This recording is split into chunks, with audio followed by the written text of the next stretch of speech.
Hey guys, welcome to our channel, The Trending. Today we will be talking about the legend Bruce Lee.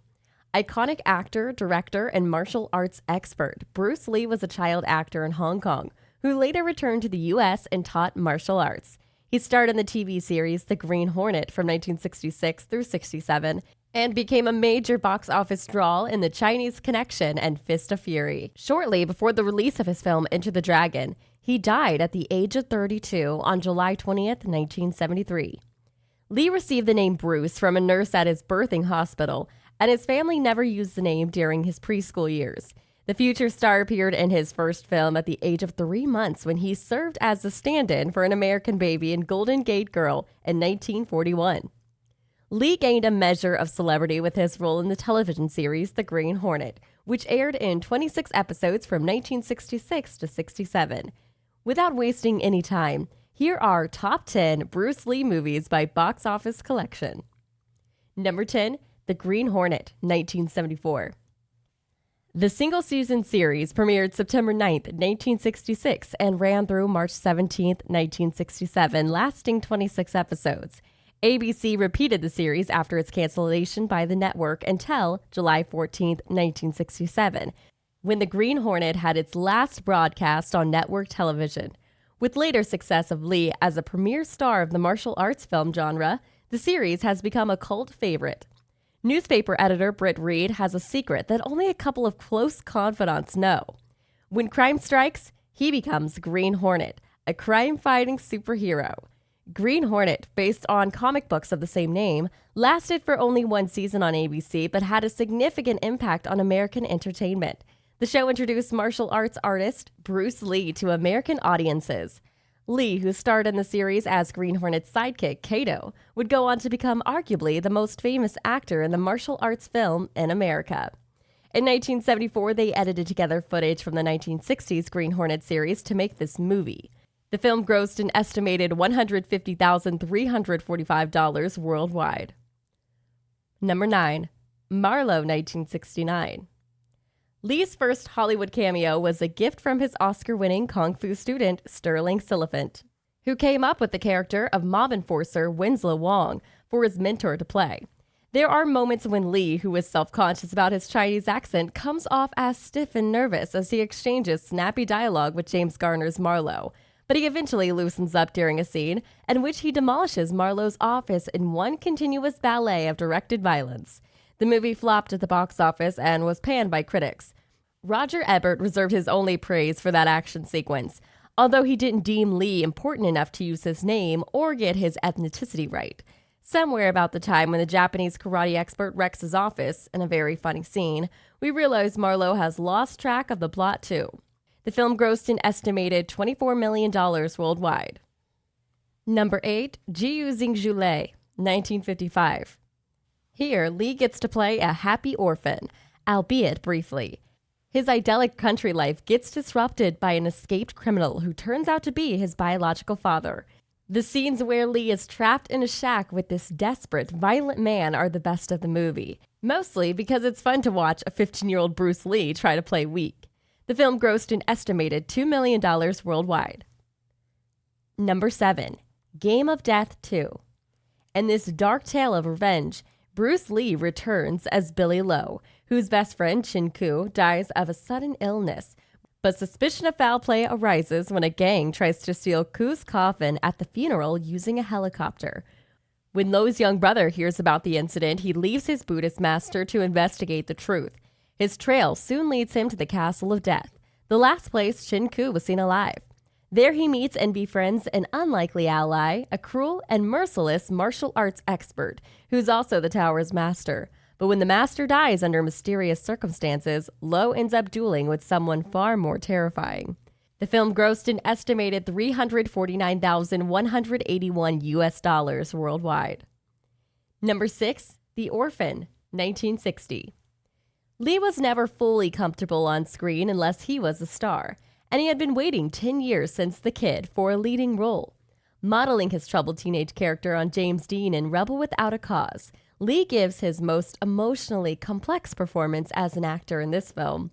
One moment he's snarling, the next laughing manically and all the while spewing out a fetid stew of Cantonese street slang. Hong Kong boys were so taken with Lee's swaggering hoodlum that they began to emulate how he smoked cigarettes and cha-cha danced, causing one concerned high school principal to hang a banner across the school's entrance reading, "No one is allowed to imitate Bruce Lee, awesome in the Orphan." The film grossed an estimated $33 million worldwide. Number 5, Game of Death, 1978. After Lee's death, Enter the Dragon director Robert Clouse was enlisted to finish the film using 2 stand-ins. It was released in 1978 as Game of Death, 5 years after Lee's death by Golden Harvest.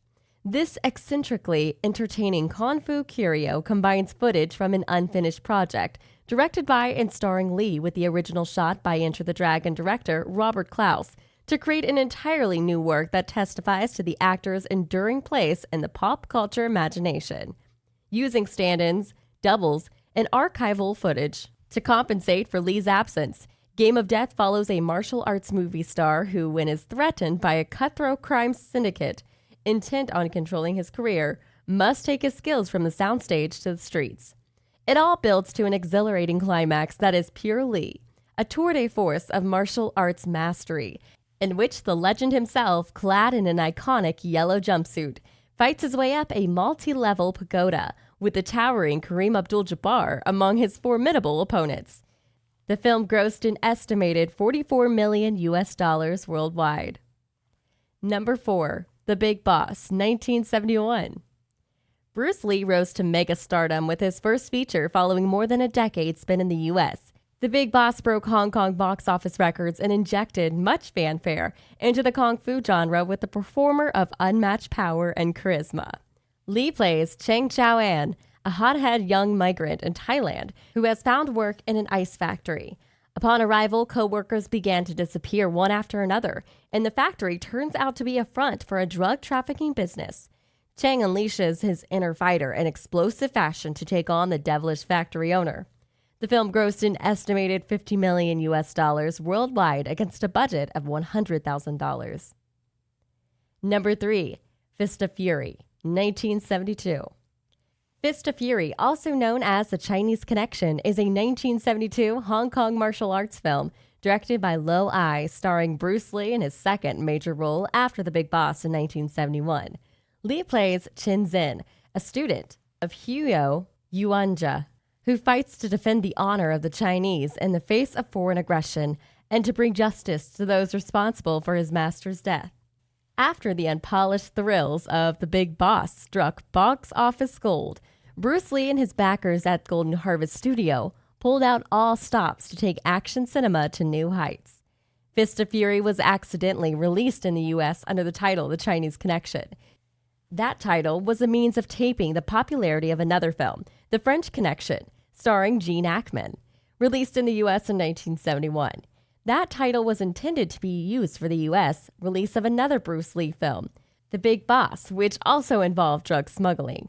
However, the U.S. titles for Vista Fury and The Big Boss were accidentally switched, resulting in Vista Fury being released in the U.S. under the title The Chinese Connection until 2005, while The Big Boss was released as Vista Fury. The film grossed an estimated U.S. $100 million worldwide, equivalent to over $600 million adjusted for inflation, against a budget of $100,000. Number 2, The Way of the Dragon, 1972. The producers hired young writer Michael Allen to develop a script for the flick, which was titled Blood and Steel, before Lee lobbied the producers for a change. The writer and the star clashed repeatedly during filming over changes Lee wanted. At one point, he demanded that Allen be sent back to the United States.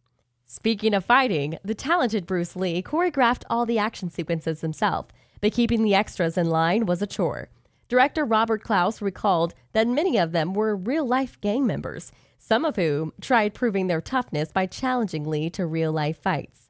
The Way of the Dragon was released on Hong Kong on December 30th, 1972, and in the United States in August 1974.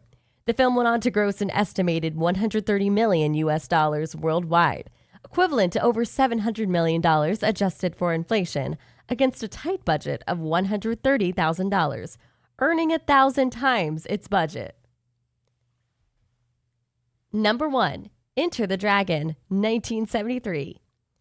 Ask a casual movie fan to name the greatest martial arts film of all time, and the answer might well be Enter the Dragon.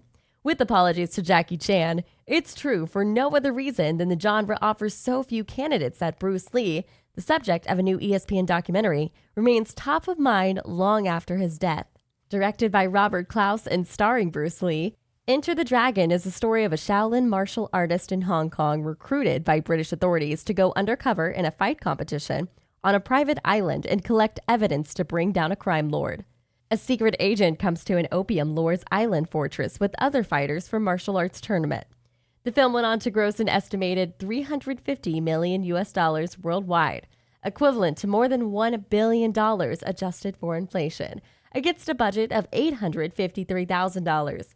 Having earned over 400 times its budget, it is one of the most profitable films of all time, as well as being the most profitable martial arts film. If we missed out anything, tell us in the comment section below. See you next time. Before leaving, don't forget to subscribe to our channel for more videos like this.